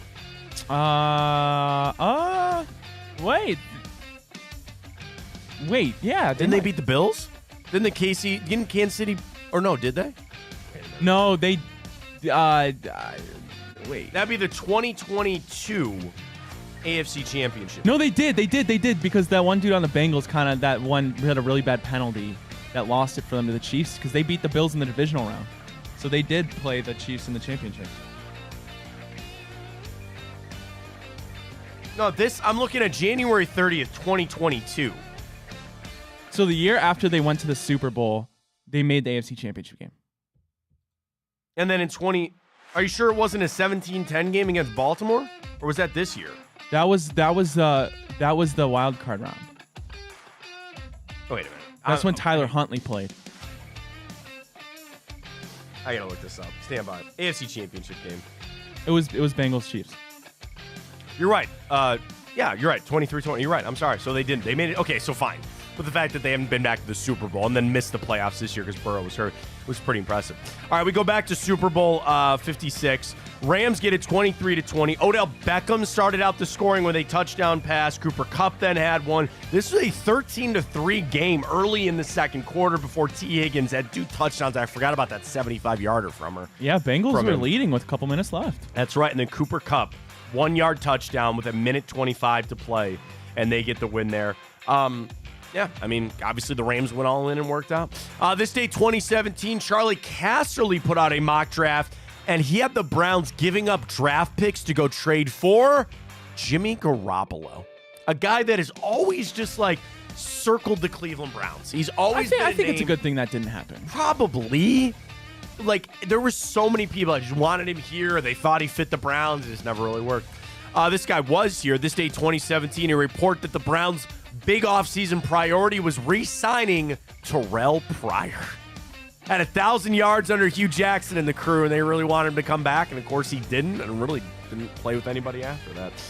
This day, 2008, Roger Clemens and Brian McNamee spent 5 hours testifying to Congress over steroid use. They would lie and then, of course, get caught with perjury a little bit later on. Never works out. They used roids. I don't know what to tell you. You can't take it back. It is what it is.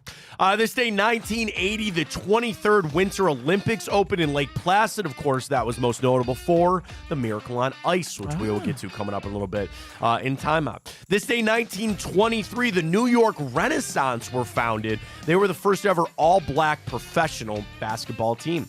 Very happy birthday goes out to the legend himself, Mr. Coach K, Randy Moss. Not that one, the other one. No, the wide receiver. Peter Gabriel. Oh. Very good. Henry Rollins and late great Mr. Jerry Springer celebrating a birthday today. All right, 2 movies for you today. Your first hint is that these movies are connected, even though they are 6 years apart. Okay? There's a connection between these 2 movies. All right? Are they in like the same universe? I wouldn't say universe, but they... Yes, like, you're talking about, like, the Marvel universe, right? Yeah. Not like that, but they're in the same universe in a way. It's not like these movies are directly related, but they're in a universe that exists. They're in the universe that exists. Yes, ours. No. All right, we start this day, 2004. Man, I don't want to just lay this up for you. I'm going to try to piece my way through this. Oh, man. A marine biologist looking for love stumbles upon a very unlikely partner who deals with a pretty serious issue.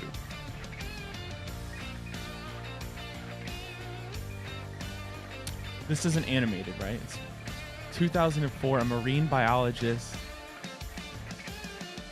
looking for love finds it with an unlikely partner who deals with a serious issue.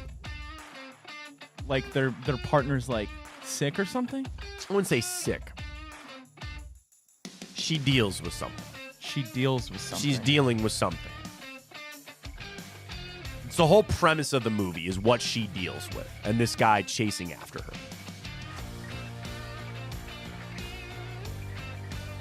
her. They share waffles at a diner.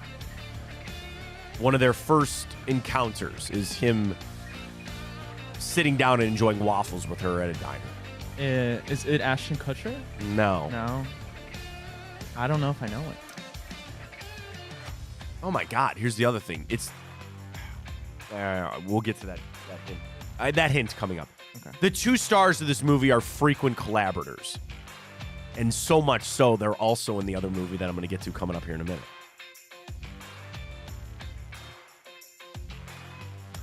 I'm drawing a blank here, man. Okay. Well, okay. Drawing a blank is also something that the girl does. This girl often draws blanks because she has memory issues. Oh, 50 First Dates? That is correct. Okay. So if I said two actors and actresses that are collaborators, Adam Sandler and Drew Barrymore? Drew Barrymore. So what movie came out this day, 1998?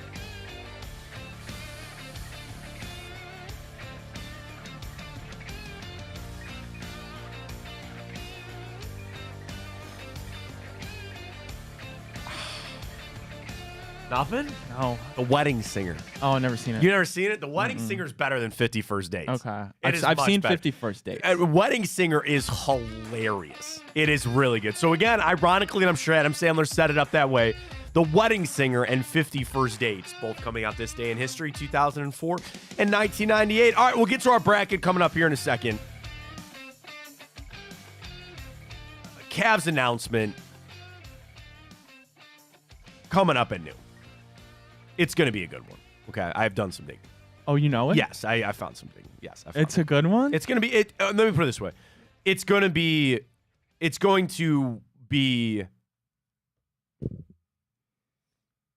for us.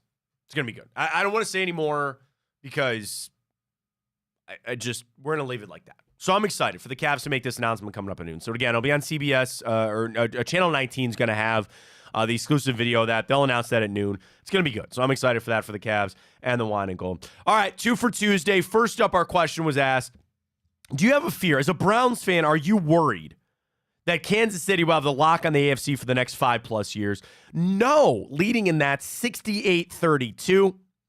Todd tweets, nothing on the NFL is in lock, but the Browns will undoubtedly have to go through the Chiefs if they want to get to a Super Bowl. I mean, I voted yes on a fear of, I think that they're entering a scary realm. I think the Chiefs are entering a belief that no one can beat them. They know what it takes to win, and they know the importance of the playoffs and how to play down the stretch, and I think that's just a really hard combination to beat. When you have a Super Bowl quarterback like Patrick Mahomes, everything else kind of falls in place. So I voted. I was a little worried on that. And then our second 2 for Tuesday, red or green grapes. 64-36 people are on team green, which I appreciate very much. Yeah. That's it. That's it for me, for sure. Green is the answer there. There it is. So today's a big day for the Guardians as pitchers and catchers are reporting. They get their first workout coming up. It's exciting. I can't wait to see what this season is going to bring for them. It's been a slow off season a little bit for the Guards, but that's exciting nonetheless because it just warms you up a little bit. All right, Ryan, let's get to it. Our bracket of the week, your favorite Seinfeld episode. All right, there it is, Matt. So Group 1 going today. Festivus, the Chicken Roaster, the Comeback, Merv Griffin, and Group 2, Soup Nazi, the Betrayal, the Race, and the Ass Man. I gotta say, Matt, I think I've only seen Festivus. I've seen Festivus. I've seen Ass Man. I've seen Soup Nazi. The thing is about like some of these, like the Betrayal. Which one is the Betrayal? Yeah, I'm not sure. I know. Hopefully, everybody can kind of know what the episode is. I'm assuming that a lot of people, or you're gonna have to Google it.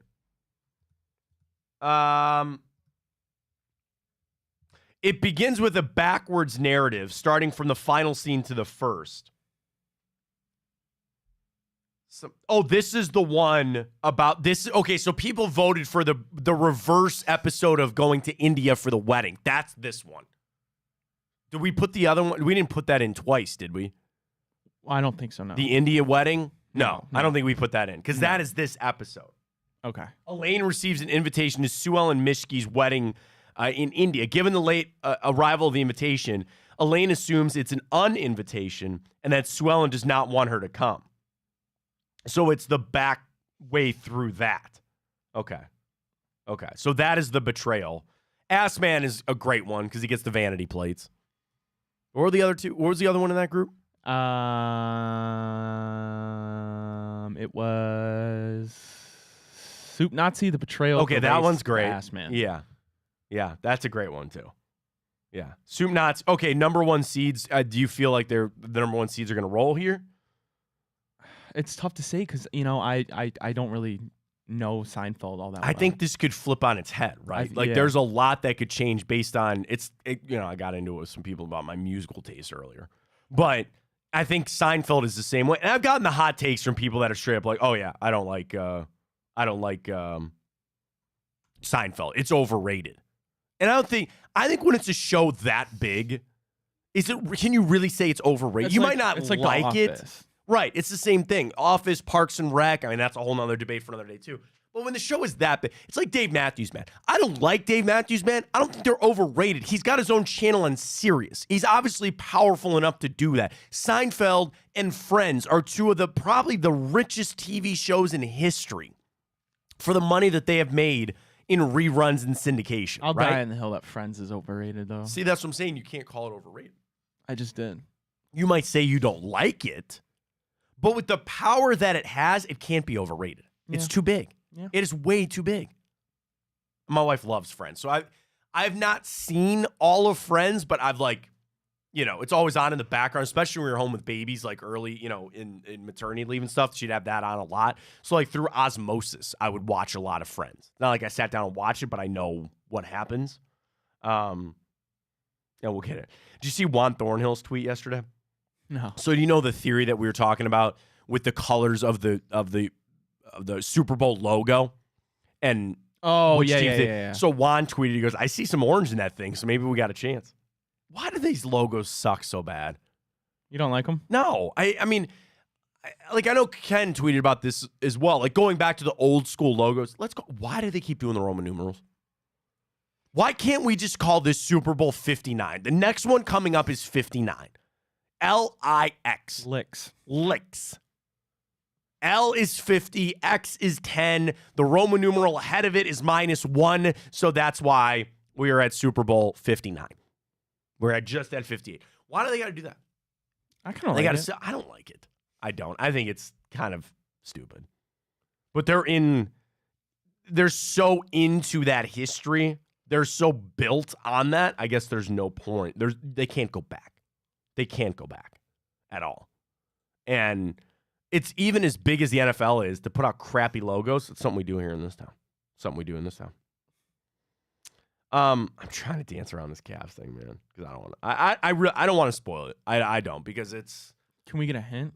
No, I can tell you later. I'll tell you off the air, but I don't want to say anything on, because it'd be pretty easy to show where I got it from, and I don't want to foul that guy up. Fair enough. Or woman up. You never know where. I guess you never know where I got it from. Fair enough. I'm excited though. I think it's gonna be good. It's gonna be a change, I think, for all of us, and it's gonna be. It's the future. It's where we're going. So we got to see. It's coming up at noon. It'll be on Channel 19, which will be great. Yeah, and then the Cavs are in the All-Star game this weekend, which is going to be a lot of fun. Got to place our wagers for that. We got to get some bets going for the All-Star game going this weekend. 3-point contest, got to take Donovan to win. Yeah. The game itself, I got to look at the rosters. NBA roster right now. NBA All-Star rosters. Okay, 2024 All-Star. So the East, Giannis and Giannis, Tyrese Halliburton, Dame Lillard, Jason Tatum, Bam Adebayo, Paolo Banchero, Scotty Barnes, Jaylen Brown, Jalen Brunson, Tyrese Maxey, Donovan Mitchell, and Trae Young. The West starters, LeBron, Luka, Durant, Shai, Jokic, Booker, Steph, AD, Anthony Edwards, Paul George, Kawhi Leonard, Karl Anthony Towns. The West is going to win. Yeah, Mark that down. The West is going to smoke the East. I think that's what's going to happen. Now, are these guys giving max effort all the time? Not necessarily. It's the All-Star game. But mark that down for me. Do we have that on Tipico yet? I should have checked. Tipico code Fontana 100. Not download the app. I'm opening the app. You should download the app and use the code Fontana 100. Deposit bet $25. Get $100 in bonus bets. Face ID. We're in. To NBA. Scroll over. Futures. No, that's the conference. Games. I got it already. You ready? The West is favored by 2.5. Feels about right. Think that? You like it? Yeah. The West is certainly a better lineup. I'll put $10 on it. West minus 2.5. I'll dive that. It's already up on Tipico. I love it. They got some boot. Nah, they don't have anything yet. They just got that over-under, dude. The over-under is 365 points. Yeah, that's insane. I'm going to take the under. That's 150 only gets you to 300. I know. I got to take the under. I'm going to put $10 on that, too. Should I parlay those? The West minus 2 and the under? Should I do that? What does it get you to? Hang on. To parlay both of the... Shoot, I'm off the NBA right now. Hang on. NBA. Under 2.5, or West minus 2.5 and the under, boost that. They can't parlay them because they combo together. That's why. Maybe we'll make that our boost for the weekend. Because we'll have to do an NBA boost for this weekend coming up. So that'll be fun. All right, great stuff there, everybody. Really appreciate you joining us this morning. We're back tomorrow. More to go. Vote at Matt Fontana Show. Vote at Matt Fontana Show. All of our bracket will be up there. The Seinfeld, direct all your anger towards Ryan. Wait for this Cavs announcement at noon. And we got a lot coming up as well. So appreciate everybody joining us. City Connect uniforms for the Guardians this year. 9 teams will get Nike City Connect uniforms. Us, the Lions, the Tigers, the Dodgers, Twins, Mets, Phillies, Cardinals, Tampa Bay, and Toronto. Everybody's upset because we just do a really bad job making uniforms and logos in this town. Yeah, we have a history of We're that. not really good. Not really good.